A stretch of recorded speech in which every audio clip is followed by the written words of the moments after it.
बिस्मिल्लाहिर्रहमानिर्रहीम नहमदुहु व नसल्ली अला रसूलिहिल करीम अम्मा बाद फ़अऊज़ु बिल्लाहि मिनश्शैतानिर्रजीम बिस्मिल्लाहिर्रहमानिर्रहीम।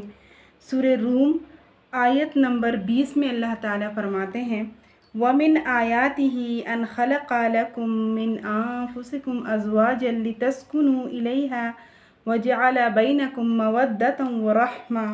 और उसकी निशानियों में से ये है कि बना दिए तुम्हारे वास्ते तुम्हारी किस्म के जोड़े कि चैन से रहो उनके पास, और रखा तुम्हारे बीच में प्यार और मेहरबानी।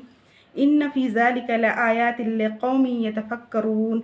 अलबत्ता इसमें बहुत पते की बातें हैं उनके लिए जो ध्यान करते हैं। देखिए अल्लाह ताला ने क्या फरमाया दिया, एक ही जान से मुराद क्या है, आदम अलैहिस्सलाम से अल्लाह ताला ने पैदा किया। सबसे पहले जो अल्लाह ताला ने पैदा किया जिस इंसान को, तो आदम अलैहिस्सलाम से और हव्वा अलैहिस्सलाम से तमाम जोड़े पैदा कर दिए और तमाम ज़मीन को फैला दिया। और फिर अल्लाह फरमा रहा है, इसलिए अल्लाह ताला ने जोड़े बनाए ताकि तुम उससे इत्मीनान हासिल करो, ताकि तुम उससे सुकून हासिल करो। सुकून के मतलब क्या है? सुकून का मतलब सिर्फ जिस्मानी सुकून नहीं, बल्कि इससे रूहानी सुकून भी हो, यानी कि सिर्फ रूह से भी सुकून हो, मोहब्बत हो, प्यार हो, आपस में अच्छे अखलाक से पेश आए। तो यहाँ पर अल्लाह ताला फरमाते हैं, तुम्हारे बीच जो है दोनों के दरमियान मैंने क्या रख दिया है, प्यार रख दिया है और मेहरबानी रख दी है कि एक दूसरे को समझे, एक दूसरे के दुख दर्द को समझे, एक दूसरे के साथ कॉम्प्रोमाइज़ वाला मोहब्बत वाला रिश्ता हो। लेकिन आज हमारे माशरे में क्या हो रहा है कि या तो औरत या तो मर्द सहता है, या फिर औरतें सहते ही रह जाती हैं।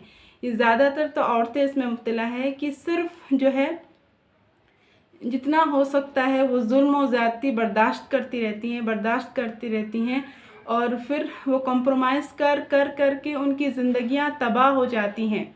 वो इतना जुल्म का शिकार हो जाती हैं कि उन मेंटली इतना डिस्टर्ब हो जाती हैं कि उनकी ज़िंदगियां तबाह हो जाती हैं। और वो इमोशन को एक हद तक इंसान जो है सह सकता है, इससे ज़्यादा अगर इंसान सहेगा तो वो डिप्रेशन, एंजाइटी का मरीज़ा बन जाएगा। तो लेकिन हमारे माशरे में या तो मर्द इसका शिकार है या फिर ज़्यादातर औरतें इसका शिकार हैं कि एक दूसरे के साथ कॉम्प्रोमाइज़। औरत तो हर हाल में कॉम्प्रोमाइज़ करने की कोशिश करती है, लेकिन फिर भी जो है मर्द हजरात इस बात को नहीं समझते और उन्हें तकलीफ़ देने में औरतों के साथ जैसे जो चाहते हैं बिहेव करते हैं, जैसा चाहते हैं बिहेव करते हैं। उनके साथ बड़े ऐसे अल्फाज कह देते हैं जो उनके दिलों को चीर कर रख देता है, जो उनको तकलीफ़ पहुंचाता है। और ये नहीं सोचते हैं कि अगर देखिए दोनों के दरमियान मोहब्बत और मेहरबानी का होना, एक दूसरे को समझना इतना ज़रूरी है कि ताकि आइंदा नस्लें जो हैं अच्छे से परवान चढ़े। अगर हमारे घरों में हमारे शोहर और बीवी में इत्तेफाक का मसला नहीं है, मोहब्बत का मसला नहीं है, मोहब्बत या मेहरबानी नहीं है, तो उससे हमारी नस्लें बर्बाद हो रही हैं, क्योंकि नस्लों के अंदर भी वो सुकून नहीं है। जैसा बच्चे देखते हैं वैसे ही करते हैं, उनको बताने से ज़्यादा वो देखने से वो चीज़ें हासिल कर रहे होते हैं। तो इसलिए अल्लाह ताला ने जब फरमाया ही है कि हमने एक दूसरे को सुकून के लिए पैदा किया है, एक दूसरों को लड़ने के लिए, छोटी छोटी बातों में इमोशन देने के लिए, दुख देने के लिए नहीं पैदा किया है, बल्कि एक दूसरे को छोटी छोटी बातों को कंप्रोमाइज़ करते हुए एक दूसरे के साथ मेहरबानी का, मोहब्बत का और इज़्ज़त का रिश्ता रखा जाए। यहाँ पर ना हमारे दरमियान ना इज़्ज़त का रिश्ता होता है, ना कदर का रिश्ता होता है। बीवी तो हद तक शायद की कदर करती हो, लेकिन ज़्यादा हक़ अल्लाह ताला ने मर्दों का रखा है कि मर्द को अल्लाह ने हाकिम बनाया है कि मर्द जो है औरत का कदरदान है।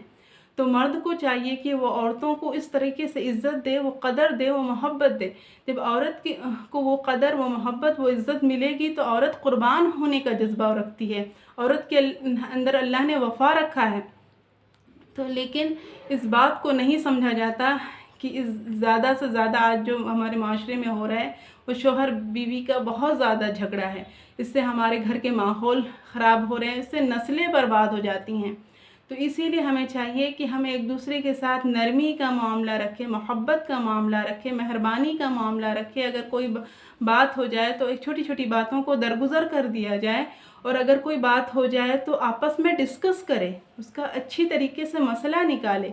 یہ نہیں کہ ہر بات میں آپ عورت کو طنز کرتے ہیں جس کی وجہ سے عورت ڈپریشن کا شکار ہو جاتی ہے، انزائٹی کا شکار ہو جاتی ہے۔ اور وہ عورت کی ذمہ کتنی بڑی ذمہ داری ہے عورت کی کہ اپنے بچوں کی پرورش کرنا، وہ بہترین طریقے سے اپنے بچوں کی تربیت کر پاتی ہیں، نہ بچوں کی پرورش کر پاتی ہیں، نہ گھر کی ذمہ داری کو اچھی طریقے سے نبھا پاتی ہے۔ اور اسی طرح کا مرد کا مسئلہ ہوتا ہے، جب مرد ڈپریشن اور انزائٹی کا شکار ہوتا ہے تو مرد اپنے کاروبار میں دلچسپی نہیں لے رہا ہوتا، وہ کاروبار کو سنبھال نہیں پاتا، وہ بچوں کی ذمہ داریاں، اپنے گھر والوں کی ذمہ داریاں پوری نہیں کر پاتا۔ تو اسی لیے ہمیں چاہیے کہ ہم آپس میں محبت اور عزت والا رشتے کو قائم رکھیں۔ لیکن اگر یہ رشتہ حد سے زیادہ بگڑ رہا ہے، بگڑنے کی حد تک پہنچ چکا ہے، تو اس سے بہتر یہ ہے کہ آپ خلا لے سکتی ہیں۔ یعنی کہ عورتوں کو بھی اللہ نے یہ حق دیا ہے کہ عورت ایک حد تک برداشت کر سکتی ہے، کوئی بھی انسان ایک حد تک برداشت کر سکتا ہے، اس سے زیادہ نہیں برداشت کر سکتا۔ تو اسی لیے چاہیے کہ اگر نہیں نبھ رہا ہے، نہیں وہ ہو رہا ہے، تو عورت کو اللہ نے رائٹس دیے ہیں کہ وہ خلا لے سکتی ہے۔ اور اس طرح سے ظلم پر ظلم سہتے جانا یہ بھی ایک طرح کا ظلم ہوتا ہے۔